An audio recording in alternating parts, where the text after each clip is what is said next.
Ang programang ito ay rated SPG. Striktong patnubay at gabay ng magulang ang kailangan. Maaaring may masiselang tema, lengguwahe, karahasan, sexual, horror o droga na hindi angkop.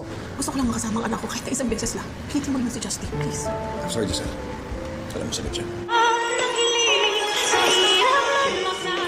Narito na nga ang ating pagkabangan ngayong Biyernes sa abot kamay na pangarap.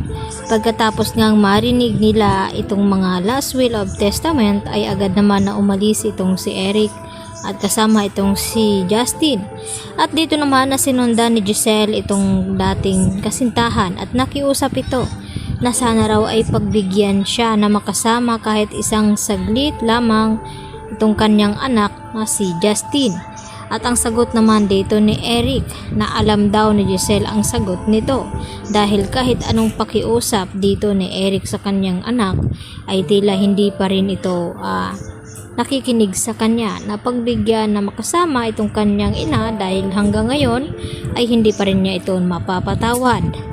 At ang tanging makapagbago lamang ng isipan dito ni Justin ay walang iba kundi itong kanyang lolo Pepe. Kaya hihintayin na nga nila kung kailan nga ba magising ito. Lalo pat sinabi ni Giselle at RJ sa abogado na tanging si Don Pepe lamang ang makapagsabi na kung bakit inalis itong si Zoe sa last will of testament. Baka may mabigat daw na dahilan itong si Lolo Pepe kung bakit hindi niya na isinama ang kanyang isang apo na si Zoe sa pag-akala na anak ito ni Doc RJ Tanyag. At dito rin na binalaan ni Giselle itong si Moira na wag daw munang magpakasaya dahil once na magising daw itong kanilang ama ay sisiguraduhin daw ni Giselle na malalaman daw nila ang katotohanan kung sino ba daw ang nagpakidnap at nagtangka sa buhay ng kanilang ama. At sa hindi nga nagtagal ay dito naman bumalik sa Apex Hospital itong sina Giselle at RJ at Justin at dinalaw niya ulit itong kanyang lolo. At dahil sa pakiusap ni Justin na sana raw gumising na itong kanyang lolo dahil gusto niya itong makasama sa araw ng Pasko. At dito nga nagulat itong si Justin nang bigla nga gumising itong kanyang lolo at tinanong itong kanyang apo kung nagkita na ba daw sila ng kanyang ina na si Giselle.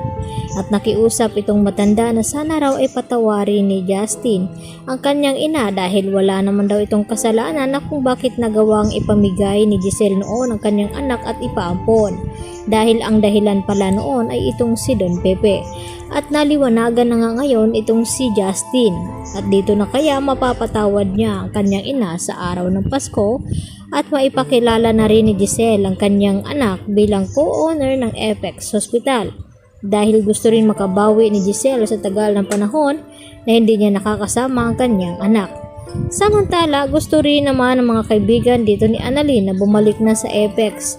Itong si Annalyn dahil nandun na nga nakabalik na muli itong sina Nurse Karen at Nurse Evan at wala na ngang si Moira karapatan dito na mamumuno sa Apex Hospital kaya wala nang ikabahala itong si Annalyn kundi sana ay babalik na nga ito.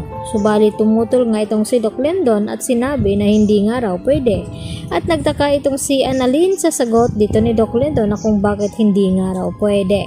At agad naman na hindi rin makasagot itong si Doc Lendon Javier sa tanong dito ni Annalyn.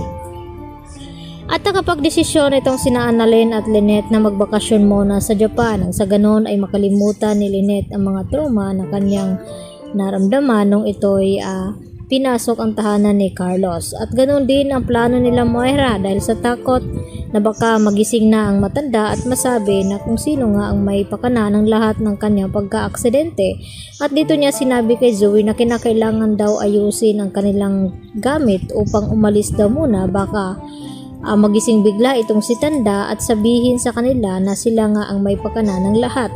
At nagulat naman itong si Zoe sa ibinalita ng kanyang ina na wala na ngang mamanahin ito dahil tinanggal na nga siya dito ni Don Pepe.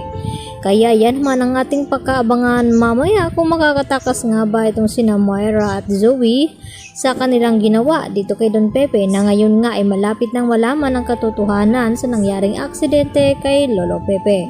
Yan lang po at marami pong salamat sa inyong panunod.